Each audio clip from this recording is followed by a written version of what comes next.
Hello everyone. तो कैसे हो आप सब। तो आज हम करेंगे हमारी नेक्स्ट रीड जो कि है रिट ऑफ प्रोहिबिशन। इससे पहले हम ये जान चुके हैं कि रिट पिटीशन क्या होता है, आर्टिकल 32 और आर्टिकल 226 में क्या डिफरेंस है, और हमने हमारी फर्स्ट और second read that is writ of habeas corpus और रिट ऑफ मैंडेमस को पूरी डिटेल में कर लिया है। तो आज हम करेंगे हमारी third read means writ of prohibition. लेकिन ये रीड करने से पहले हम ये तो जान लें कि प्रोहिबिशन वर्ड का मतलब क्या होता है। प्रोहिबिशन का मतलब होता है टू स्टॉप और टू फॉरबिड।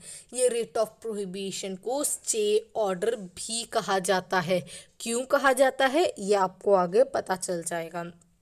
ये जो रिट है वो सुपीरियर कोर्ट्स मतलब हाई कोर्ट या सुप्रीम कोर्ट लोअर कोर्ट्स को इशू करती है, उन्हें डायरेक्ट करने के लिए कि वो अपने केस के साथ प्रोसीड ना करें जो उनकी जुरिस्डिक्शन में फॉल नहीं करता। A writ directing subordinate to stop doing something that law prohibits। तो इसका पर्पस क्या हुआ, इसका पर्पस है prevent from doing something. Writ of prohibition is issue to the court और any tribunal to bar them from doing something what they are about to do. This bar is applied whenever a subordinate court or tribunal hears the matter beyond their jurisdiction or on matters on which they have no jurisdiction। अब हम ये देख ले grounds क्या है writ of prohibition issue करने के।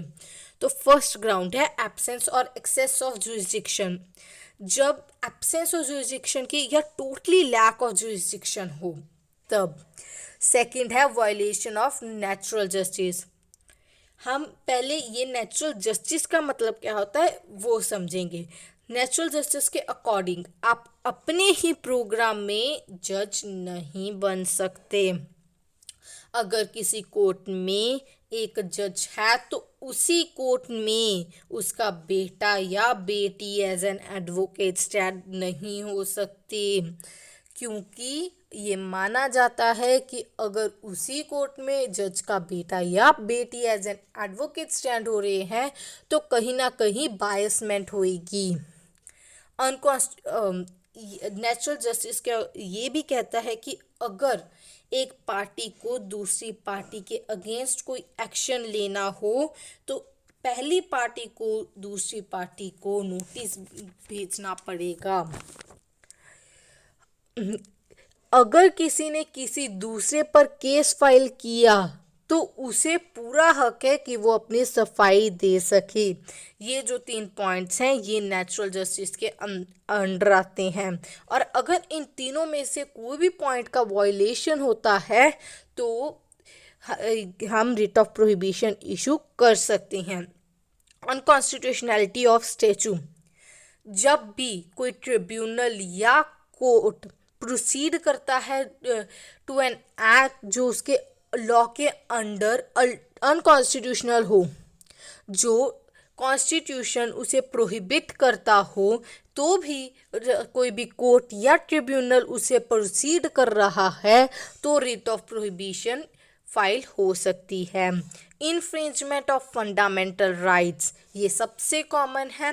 जब भी कोई फंडामेंटल राइट्स का इन्फ्रिंजमेंट हो मतलब फंडामेंटल राइट्स छीनी जा रही हैं तब रिट ऑफ प्रोहिबिशन फाइल किया जा सकता है। Error of law apparent on the face of record, इसका मतलब है या तो लॉ की क्लियर इग्नोरेंस हो या प्रोविजंस जो लॉ में होते हैं उसे रॉन्गली इंटरप्रेट किया हो। तो इस जो रिट ऑफ प्रोहिबिशन है इसका नेचर प्रिवेंटिव है, क्योंकि ये काम को प्रिवेंट करता है, ये करेक्टिव नेचर का नहीं है। हम इसे एक एग्जाम्पल से समझते हैं। इस एग्जाम्पल एक जज है, हमें पता है उसने रॉन्ग डिसीजन लेनी है तो हम रिट ऑफ प्रोहिबिशन फाइल कर सकते हैं उसके जजमेंट होने से पहले। लेकिन अगर उसने जजमेंट दे दी है तो हम रिट ऑफ प्रोहिबिशन फाइल नहीं करेंगे, तो रिट ऑफ प्रोहिबिशन फाइल हो ही नहीं सकती, क्यों? क्योंकि हम प्रिवेंट नहीं कर सकते। अब कैसे प्रिवेंट करेंगे? काम तो हो चुका, ठीक है। तो ये अब ये देख ले किसके अगेंस्ट इशू की जा सकती है। ये सिर्फ और सिर्फ क्वासी जुडिशियल और जुडिशियल बॉडीज के अगेंस्ट ही इशू की जा सकती है।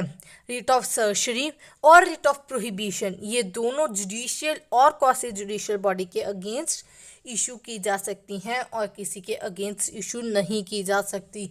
मतलब कोई भी एडमिनिस्ट्रेटिव अथॉरिटी, लेजिस्लेटिव बॉडी या प्राइवेट इंडिविजुअल और बॉडीज के अगेंस्ट ये रिट इशू नहीं की जा सकती। तो रिट ऑफ प्रोहिबिशन और सर्जरी याद करने का एक बहुत ही इजी तरीका है जो कि है prevention is better than cure. ये आप सभी ने सुनी होगी, prevention is better than cure.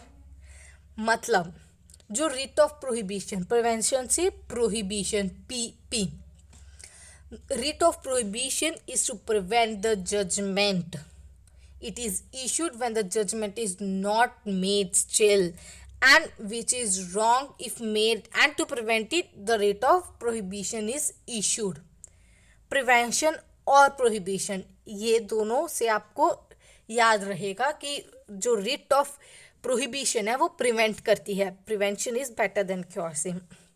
अगर जजमेंट हो चुकी है मतलब कार्य खत्म हो गया है तो रिट ऑफ प्रोहिबिशन फाइल नहीं हो सकती। ये मैंने आपको पहले भी बता दिया था।